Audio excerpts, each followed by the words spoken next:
Hello, Grammar 1 students. Well, here we are. Are you ready? We're going to keep on working with syntax. You may probably remember this PowerPoint presentation because I have used some of these slides for my videos. But let me tell you, we are getting to the very end of the presentation. We have already worked with, let me move, with grammatical functions. Okay, we have discussed the possibilities in terms of functions. We had examples within the clause. We have examples within the phrase. We have worked with structures such as the phrase and the clause.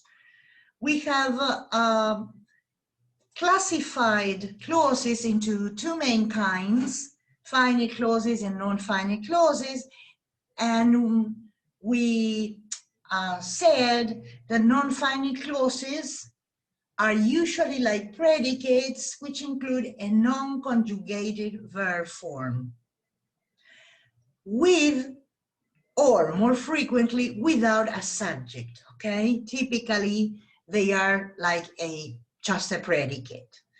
We have already discussed the different possibilities in terms of finite subordinate clauses. We have talked about nominal clauses, relative clauses, and adverbial clauses.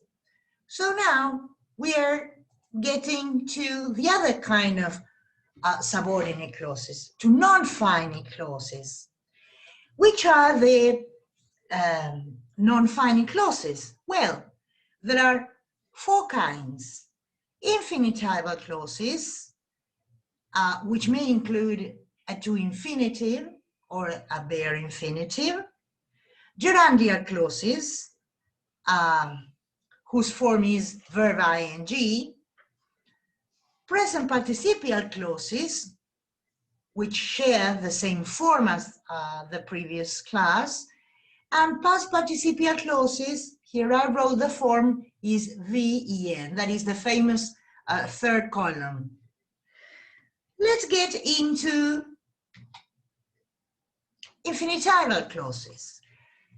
Now, infinitival clauses, of course, as we said before, include either a to infinitive or a bare infinitive.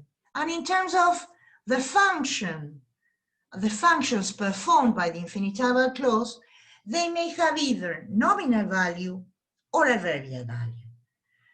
When I say that they may have nominal value, what I mean is they may perform functions typically performed by the noun, such as the examples here. The first one says, they decided to move abroad. To move abroad is a non-finite clause. It is an infinitival clause acting as direct object. Okay?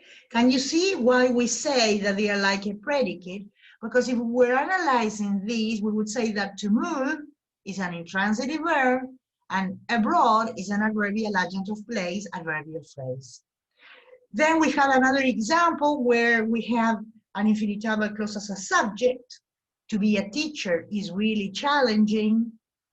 And another example as a direct object, but which is a little bit different. Look, they didn't know what to buy for her. You see that here you have a WH word at the beginning of the clause. So those would be examples of nominal value, but I said before, they may also have adverbial value. That is, they may act as adverbial adjuncts of purpose. She always watches videos to learn foreign languages. In order to learn foreign languages, we may say too. So when you have an infinitival clause, you have to decide whether it has nominal or adverbial value. Now, let's move to gerundial clauses. Gerundial clauses always have nominal value. They are equivalent to nouns, or noun phrases rather. Look at the examples here. My brother enjoys playing video games. The direct object here is playing video games. That is, it is a gerundial clause direct object. We have another example where the clause is a subject. Becoming a single mother is not an easy choice. And the third one, I'm tired of waiting for Mr. Right. Where waiting for Mr. Right is the gerundial clause and the function performed is object to the preposition. So whenever you see a clause with a verb ing and it has nominal value, then it is a gerundial clause. Now, what happens if you see a verb ing, but it is not equivalent to a noun? Well, in that case, that would be a present participial clause, because present participial clauses have either adverbial or adjectival value. When I say adverbial value, I mean, for example, in the first case, feeling tired, she decided to stay home. Feeling tired is a present participial clause acting as an adverbial adjunct of reason. In the second case, the student sitting at the front usually asks more questions. Sitting at the front is the post modifier of the head within the noun phrase. Okay, that's why we say it has adjectival value, because it is the post modifier of the head noun students. The same happens with past participial clauses in terms of their value. They may be either, they may perform functions that are related to adverbs or adjectives. That is, brought up in very strict homes, she could never overcome her shyness. Brought up in very strict homes would be a past participial clause, adverbial adjunct of reason.